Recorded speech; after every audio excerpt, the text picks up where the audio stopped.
प्रिय प्रशिक्षुओं, आज के इस ऑनलाइन शिक्षा सत्र में आप लोगों का स्वागत है। आज का शिक्षा सत्र डीएलएड द्वितीय सेमेस्टर के लिए है और इस सत्र का प्रकरण है वैदिक शिक्षा अथवा गुरुकुल शिक्षा अथवा ब्राह्मण शिक्षा।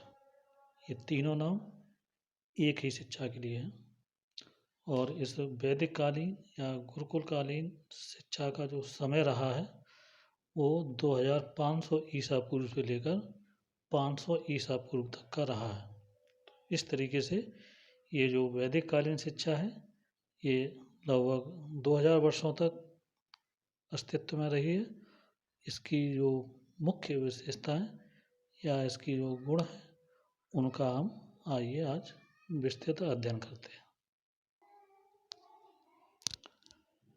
तो ये गुरुकुल कालीन शिक्षा है। इस शिक्षा को आगे अध्ययन करने से पहले कुछ शब्दावलियां हैं जो इससे विशिष्ट रूप से जुड़ी हुई हैं, उनका अध्ययन कर लेते हैं। तो जैसा आप देख रहे हैं कि वैदिक शिक्षा, ब्राह्मण शिक्षा, गुरुकुल शिक्षा के उद्देश्य एवं अर्थ। तो इसमें शुरुआत में आप देख रहे हैं विद्या, ज्ञान, बोधि और विनय, ये चारों नाम उस समय शिक्षा के लिए ही प्रयोग किए जाते थे। चाहे विद्या कह दीजिए, चाहे ज्ञान कह दीजिए, बोधि या विनय, ये चारों नाम शिक्षा के लिए ही प्रयोग किए जाते थे। और फिर आगे चल के इस ब्राह्मण शिक्षा को 4 भागों में व्यवस्थित रूप से बांटा गया। ये 4 जो भाग हैं वो अधीति, बोधि, आचरणं और प्रचारः या प्रचार को निध्यासन के नाम से भी जाना जाता है।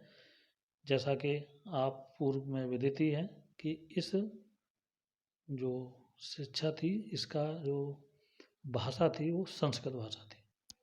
जो प्राचीन कोई भाषा रही होगी, प्रकृति या प्राकृत भाषा, उसको संस्कारित करके जो नई भाषा बनी संस्कृत, वो भाषा इस समय की शिक्षा का माध्यम थी। तो अधीति ज्ञान अर्जन करना, बोधि समझ करके उसको धारण करना, आचरण धारण करने के बाद अपने आचरण में लाना, और आचरण में लाने के बाद निध्यासन स्वाध्याय करते हुए उस प्राप्त ज्ञान का प्रचार करना। तो इस तरीके से ये 4 चरण थे। जैसा कि वर्तमान में इस समय भी आप पढ़ रहे हैं कि ज्ञान, बोध, क्रिया और कौशल, ये 4 चरण शिक्षा के हैं, वही थे। उस समय जो समाज था वो चातुर्वर्ण व्यवस्था में बटा हुआ था। क्या मतलब समाज के 4 वर्ण थे। पहला ब्राह्मण, क्षत्रिय, वैश्य और शूद्र, 4 वर्ण थे और इनका कार्य जाति व्यवस्था के हिसाब से, वर्ण व्यवस्था के हिसाब से बटा हुआ था। ब्राह्मणों का कार्य केवल शिक्षा देना और शिक्षा ग्रहण करना था। शिक्षा पर ब्राह्मणों का अधिकार था। क्षत्रियों का कार्य जो धनुर्विद्या या सैन्य विद्या को ग्रहण करना और समाज की रक्षा करना और समाज पर शासन करना। कुछ ब्राह्मण भी ऐसे थे जो क्षत्रियों का कार्य करते थे। जैसे आपने सुना होगा कि भगवान परशुराम एक ब्राह्मण होते हुए भी क्षत्रिय थे। तीसरा वर्ण था वैश्य। ये व्यापार का काम करता था और इनको मतलब लायक शिक्षा लेकर के व्यवसाय के लिए कार्य जो है व्यवसाय करते थे। चौथा वर्ण है शूद्र। ये उस समय की व्यवस्था के अनुसार शूद्र केवल सेवा करने के लिए होते थे। ये वैश्य, क्षत्रिय और ब्राह्मणों की सेवा किया करते थे। इसी तरीके से जो मनुष्य का जीवन था वो 4 आश्रमों में, 4 भागों में विभक्त था। पहला ब्रह्मचर्य आश्रम, दूसरा गृहस्थाश्रम, वानप्रस्थाश्रम और संन्यासाश्रम। जो ब्रह्मचर्य आश्रम था ये मनुष्य जीवन का पहला आश्रम था जो कि विद्या अध्ययन के लिए निर्धारित था। बच्चा गुरु के आश्रम में जाकर के 25 वर्ष तक शिक्षा ग्रहण करता था और ब्रह्मचर्य का पालन करता था। दूसरा आश्रम गृहस्थाश्रम, ये बच्चा जब 25 साल का हो जाता था, शिक्षा ग्रहण करके अपने घर आता था तो अपनी संतति को आगे बढ़ाने के लिए गृहस्थ जीवन में प्रवेश करता था और दाम्पत्य जीवन व्यतीत करता था। 50 वर्ष अवस्था पूरी हो जाने पर तीसरा आश्रम था वानप्रस्थ आश्रम। ये 50 से 75 वर्ष का रहता था। इसमें व्यक्ति संसार में निर्लिप्त रहकर पूजा पाठ में व्यस्त रहता था। और चौथा आश्रम है आपका संन्यास आश्रम। 75 वर्ष की उम्र हो जाने के बाद व्यक्ति संन्यास ले लेता था और संसार छोड़कर तपोवन में रहता था और ईश्वर की उपासना किया करता था। और उस समय ये विधान था कि व्यक्ति को 3 ऋण चुकाना अनिवार्य माना जाता था। पहला देव ऋण, दूसरा ऋषि ऋण और तीसरा मातृ ऋण। देव ऋण जो शक्तियाँ थीं, ईश्वर या भगवान जो भी उस समय के थे, उनका ऋण चुकाना। दूसरा ऋषि ऋण, जो तपस्वी होते थे या जो तपस्वी ही गुरु होते थे, क्योंकि जो गुरु थे वही ऋषि होते थे, वही समाज को नीति देने वाले होते थे, तो ऋषि ऋण चुकाना भी अनिवार्य होता था। और तीसरा ऋण है मातृ ऋण, इसमें माता और पिता के ऋण चुकाने के लिए कहा जाता था। तो इस तरीके से मनुष्य को अपने जीवन में इन 3 ऋणों को चुकाना अनिवार्य माना जाता था। अब आगे आइए देखते हैं कुछ ऐसी विशेषताएं हैं या कुछ आदर्श हैं जो वैदिक कालीन शिक्षा के निर्धारित थे, उनको देखते हैं। तो इन शिक्षा के उद्देश्य और आदर्शों में पहला है व्यक्तित्व का समन्वित विकास। इस गुरुकुल कालीन शिक्षा में या ब्राह्मण कालीन शिक्षा में व्यक्ति के व्यक्तित्व का सर्वांगीण विकास करना मुख्य उद्देश्य था। इस उद्देश्य की प्राप्ति के लिए उनमें आत्मसंयम, आत्मसम्मान, आत्मविश्वास आदि गुणों को उत्पन्न किया जाता था। साथ ही बच्चों में गोष्ठी और वाद विवाद आदि सभाओं के माध्यम से भी उनमें विवेक, न्याय, निष्पक्षता आदि की भावना का विकास किया जाता था। दूसरा बिंदु आप देख रहे हैं चरित्र का निर्माण। आप देख रहे हैं शुरू से लेकर के अभी तक अभी भी अच्छे चरित्र को एक अच्छा माना जाता है।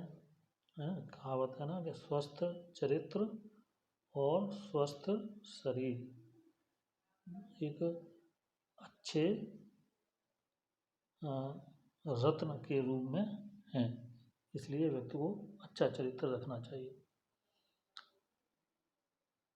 तो छात्रों के चरित्र का निर्माण करना शिक्षा का एक अनिवार्य उद्देश्य माना जाता था। अगला बिंदु है आपका सभ्यता एवं संस्कृति का विकास। उस समय की जो भी संस्कृति या सभ्यता थी उसको बनाए रखना और उसको संरक्षण करना। अगला बिंदु है आपका व्यवसायिक कुशलता का विकास। उस समय जो शिक्षा थी वो मूल रूप में ईश्वर भक्ति के लिए और आध्यात्मिकता के लिए दी जाती थी, धार्मिकता के लिए दी जाती थी, लेकिन कहीं न कहीं शिक्षा को व्यावसायिकता से अवश्य जोड़ दिया जाता था ताकि शिक्षा ग्रहण करने के बाद व्यक्ति अपना जीविकोपार्जन है वो आराम से कर सके। तमाम तरीके की व्यावसायिक शिक्षाएं प्रचलित थी उस समय, वो दी जाती थी। अगला बिंदु है आपका दायित्वों के निर्वहन की क्षमता। छात्रों को इस काबिल बना देना कि उनका जो भी दायित्व है उस रेस्पॉन्सिबिलिटी को वो पूरा कर सकें और उसको निर्वहन करने में सक्षम बन सकें। अगला बिंदु है आपका चित्त वृत्तियों का निरोध। चित्त की वृत्तियों को रोकना ही उस समय की शिक्षा का मुख्य उद्देश्य था, या इसको आदर्श माना जाता था कि जो व्यक्ति अपने चित्त की वृत्तियों का जितना निरोध कर लेगा, जितना रोक लेगा, जितना अपने बस में कर लेगा, उतना ही व्यक्ति अच्छा माना जाता था।